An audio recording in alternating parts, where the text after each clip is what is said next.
Kugan Cassius, IFL TV, MTK Global. We're in Leeds here. The formal announcement of Warrington's fight with Galahad, 15th of June at the First Directs Arena. I'm joined by Frank Warren. How are you, Frank? Okay, yourself? Yeah, get hanging in there, as you would say. Hanging in there. Keep hanging. Yeah, so for people that don't know, a slight hand problem obviously pushed this fight back. It was originally, well, it was never said. It was originally going to be, but we couldn't, and then we were going to do it at Leeds United ground, but now we can't do it because it's gone back a bit because obviously they've got their preparations they've got to have for their obviously the new season. So we're back in First Direct, but I think with Carl, it may be the last time we see him in Leeds for a little while. Josh, what's that? Carl, Josh. Maybe before we see him a while. Slip of the tongue, Frank. Frank, in previous interviews I've had with you, you never kind of really seemed keen on this fight. You wanted Warrington to fight kind of one of the other champions. Is that fair to say? Yeah, I mean, we did. I make no bones about that. I want him to go on and unify the titles. But the IBF have ordered the fight. To his credit, Barry's got, or Kid Galahad, he's got himself in a position by winning a final eliminator. So he is where he is, and it's a fight that's been ordered. So we got to get on with it. They're both undefeated fighters. They've got history. There's certainly no love lost between them. And it'll be it's an all Yorkshire derby. You've got Sheffield versus Leeds, or Leeds versus Sheffield, whichever way you want to look at it. So I think it's going to be a really, really, really tasty atmosphere there, and I think we're going to get a good fight out of it. And I do believe that Josh is the best featherweight in the world, and he's got to prove that on the night and get himself into a position where he can unify the titles. Can you talk to me about the issue regarding the split of the purse, and what was the outcome, Frank? Well, the outcome is still to be decided as far as we're concerned legally. You can't have a position where suddenly they just drop it on you that the purse split's going to be 65-35 when previously it was 75-25. Why should that happen? Let's get it right. As far as attractions are concerned and guys that sell tickets, Josh is a mile above Barry. I mean, Barry's no big ticket seller, is he? He's never sort of sold any venues out or anything. And to just drop that in, be the only organisation that's done that, is beyond me. I don't see that. I think that's going to cause them a problem, the IBF, in the future. There was a lot of talk today about Kid Galahad's ban from a few years ago for 18 months.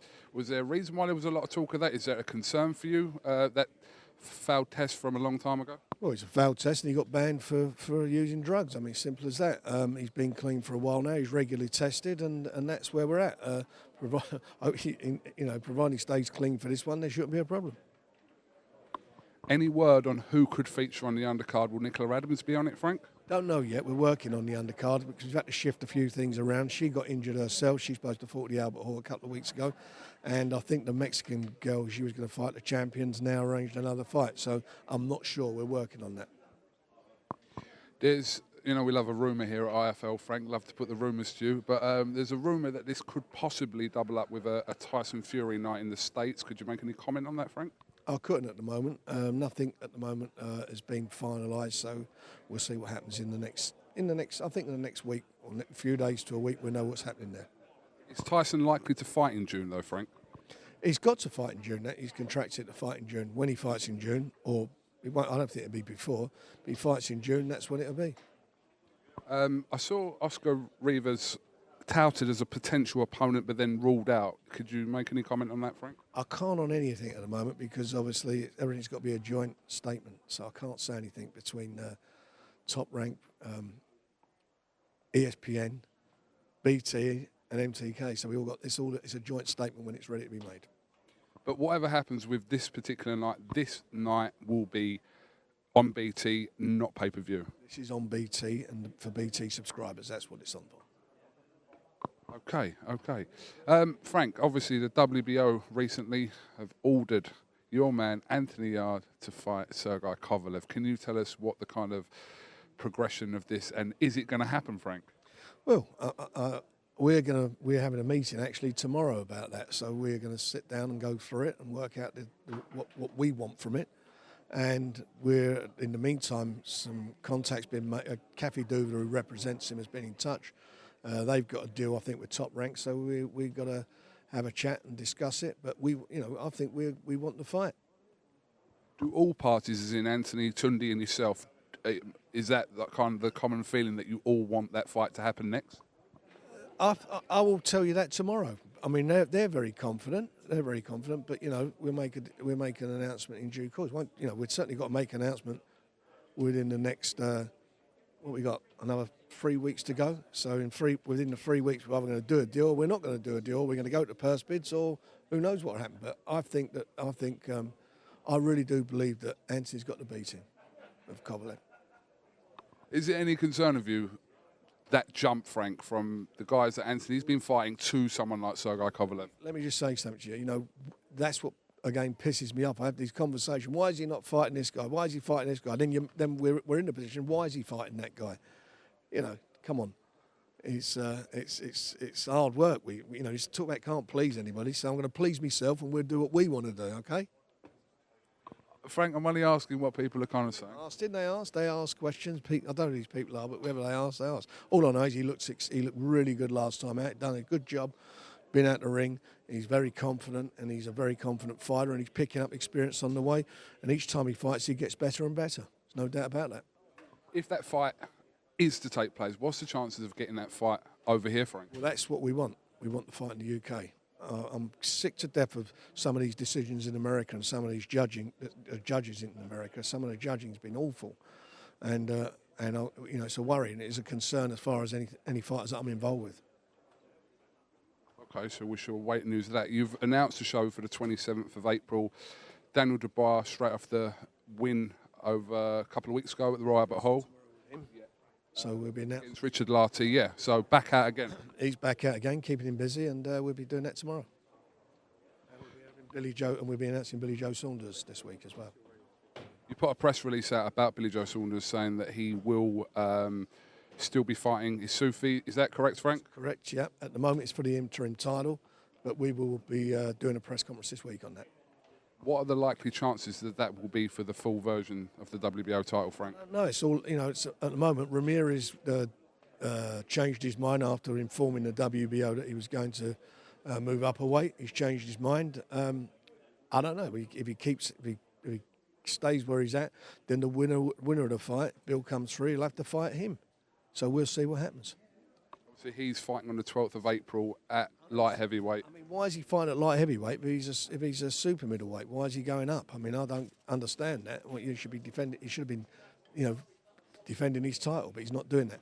So we'll see. At the end of the day, all I care about is keeping Bill busy, getting him back in the ring. He's had a bit of a torrid time the last year, and now he needs to make sure this year's a big year for him, and I've got to deliver for him, and we will deliver something, I think, for him, which it'll be a little bit special for him, where the fight's going to take place. I will speak to Dominic Ingle about this, but obviously it's been suggested that there's been a split between himself and Dominic Ingle when he's joined Ben Davison. Can you make any comment on that, Frank? They have split up, and obviously when we have the press conference this week, Bill can elaborate on it.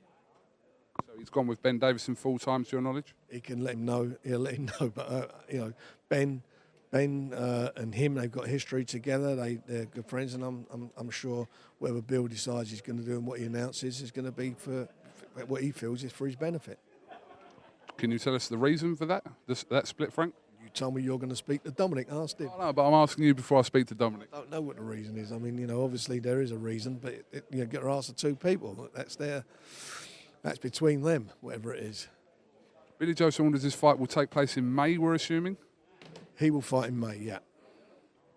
Can you kind of disclose any potential venue, Frank? It'd be pointless me having a press conference on Friday if I'm telling you that today, wouldn't it? Come on now. Pay attention. I already know anyway, Frank, but I was just seeing if you... I need you to tell me. Nosy sod, he knows everything, yeah. No, we'll see it on Friday. We'll announce it on Friday, mate. I think it's Thursday or Friday, yeah. Carl Frampton has signed a co-promotional deal with Top Rank, ESPN and yourselves. Can you, talk to me a little bit about that, Frank? Yeah, he's decided he wants to fight on, so he's going to. It looks like the fight for him. He's obviously looking to make the Valdez fight with Josh before this mandatory was put on him. So he's going to go out there. He's going to have a fight in the States, and he'll be fighting. Valdez in the hopefully this year, and then hopefully comes through that fight, and then we can, and Josh comes through his. We can maybe look at making a unification, a rematch and a unification. Are these kind of co-promotional deals with Top Rank, Frank? Obviously, there's a drawback that we kind of, from the UK and Ireland perspective, you lose them off the prime time viewing. But is that a concern to you with Tyson Fury now Carl Frampton? No, it's just those two guys. That's the decision that was made, and it was made for valid reasons. You know my feeling. I want my fighters to stay in the UK. I want to deliver for the channel that I'm very loyal to in BT, and I obviously want to deliver prime-time fights. I mean, we've got a great prime-time fight coming up. We're announcing another 2 this week. We've got one on Saturday. So we're continuing to do what we set out to do, which is to build boxing on BT, make them the biggest and the best, and where possible, and with all our endeavours, to keep the fights in the UK.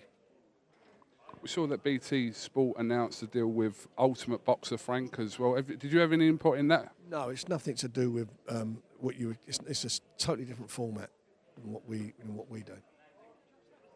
So it's say you because you, as we believed, you had an exclusive deal with BT. I have got an exclusive. This doesn't kind of fall into that bracket. It's not into that bracket. So we actually agreed to do it. It's not. It's nothing to do with what we do. At all, nothing to do. It doesn't. No, there's no other promoter who's going to be promoting on BT. That's a fact of life. Okay, Frank, Deontay Wilder's got a press conference today where he's expected to announce his fight with Dominic Brazil on the 18th of May. Apparently, obviously, yeah, and it's suggested that he turned down an alleged $100 million offer from Dazn. Does that surprise you? I don't know. It's you know, when you talk about these offers, a lot of them sound great, but at the end of the day, he's a loyal fella. He stayed with his promoter. His manager. He stayed with PBC and he's staying with Showtime. So you got to respect him for that. And obviously he feels that's the decision he wants to go in. The fact he hasn't done a deal with his own hopefully keeps the door open for a fight with Tyson. I was going to say that for yourself. Obviously, it's of benefit that he doesn't go with Dazn and he kind of keeps himself available if need be to come and fight on ESPN. If that. Well, you know, wherever it goes, you know, that's the fight. That's a big fight, and everybody still wants to see that rematch. I certainly do, and we'll see what happens. In the meantime, you know, he's got his mandatory. He's got to fight Brazil, and no doubt today they'll give you all the detail. They'll be announcing all the details of what his intentions are in the future. Are you still optimistic that fight happens at the end of this year, Frank? The Fury Wilder rematch. Yeah, I do. I'm really, you know, I'm one of them. I always think you've got to keep pushing away, keep chipping away, and it happen. I do believe it will happen. Both of them want it to happen. Both fighters still want it to happen, and I believe it will happen. Okay. Have you got anything else you'd like to add, Frank? I don't think of anything else at the moment. You think of anything else? We'll be seeing you tomorrow. We'll be seeing you Thursday and seeing you Friday. I'm not sure about Saturday, but we'll be seeing you, won't we? All right, Frank, thank you very much for talking to IFL TV, and yeah, we'll look forward to the 15th of June. Great press conference today, by the way, as well. It was rather lively. It was, to say the least. Yeah, not sure about the Michael Jackson comments from from Sean, but yeah, we can leave that there. What a bad analogy, but never mind. Thank you very much, Frank. Cheers.